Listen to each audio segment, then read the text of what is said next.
is time. It is time to brew your best beer. The 2015 Sjporr Challenge is brought to you by the Grainbill Homebrew Supply, located in Red Lion, Pennsylvania.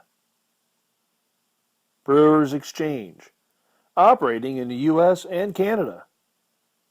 Finney's Homebrew Emporium, located in Bishopdale, Christchurch, New Zealand. And Omega Yeast, located in Chicago, Illinois. What's up, B's and G's? Another Sjporr review this evening. Probably only get to do one today. Just shitloads going on. You'll probably be able to hear. See my shadow finger right over there. Whoa, trippy. The little effers are upstairs, bath time, so they're getting all fucking crazy. So I'll probably only get one today, but I reach into the fridge, and this is absolute random when I reach in, and I close my eyes and I pull out a beer. Whichever one I touch, that one comes out. Well, tonight is 2F7-681-46B, Wrecked Brewery's Watermelon Wheat. Now, before I came down to grab a beer out of the fridge, I was upstairs in the kitchen pureeing, juicing watermelon for a watermelon wheat that I started before the Sjporr contest beers came in. Fucking weird how that happens. Absolute randomness. I seriously, this is completely random. I grabbed a beer and it just happened to be a watermelon wheat. Funny how this whole fucking life works. Anywho, I'm gonna pause this, pour this, you know the routine, you know the deal. I'll be back when I've poured it and given it a sniff. So give us a second and I'll be back. Okay, we're back. So I've poured it out. It's a beautiful beer. It's a bit hazy because I think I poured a little aggressive.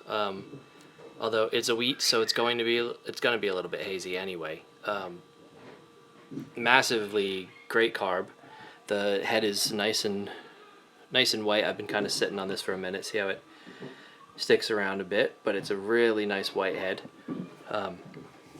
It's got a nose like a Jolly Rancher. Really sweet nose, candy-esque.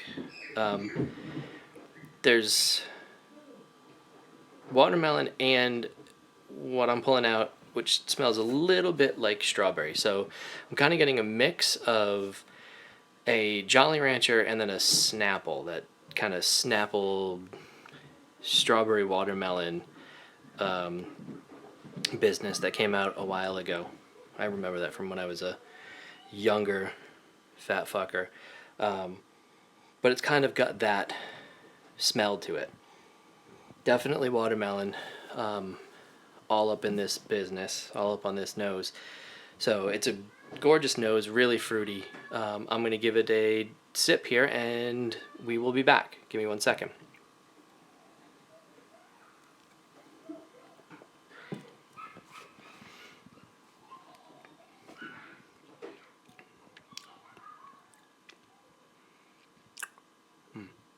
Okay, give me a minute. Let me chew on this.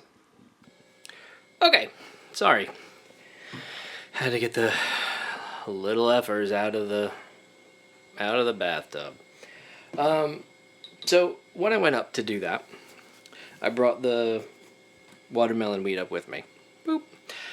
And maybe it was just me, but the light changed a little bit, and I noticed a little bit of a pink hue, which was odd in the head, which I'm sure was a weird reflection, or it was just in my head. But it got me thinking about the watermelon that's in this beer. It's potent, like potent. And so I'm curious if this is a watermelon extract, or is this watermelon? And if it's not watermelon extract, sorry, my bitchy ass phone is telling me to do something. Later, you dumbass. If it's not watermelon extract. Where did you put this in the process, and what did you do down here in the bottom to get it to linger? Because it's lingering watermelon, and a lot of the times when I've had watermelon, I juice them for morning juice and whatnot. You get a real punch initially, but it dies off fast. It's watermelon. It kind of takes on the flavor of other things as well and accents it, but it doesn't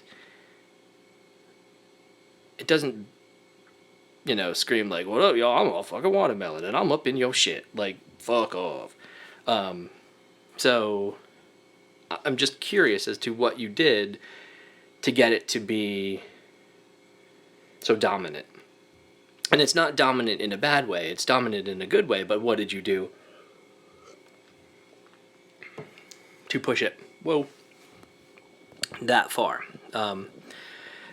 And makes me wonder what I'm not doing then to make it come out more.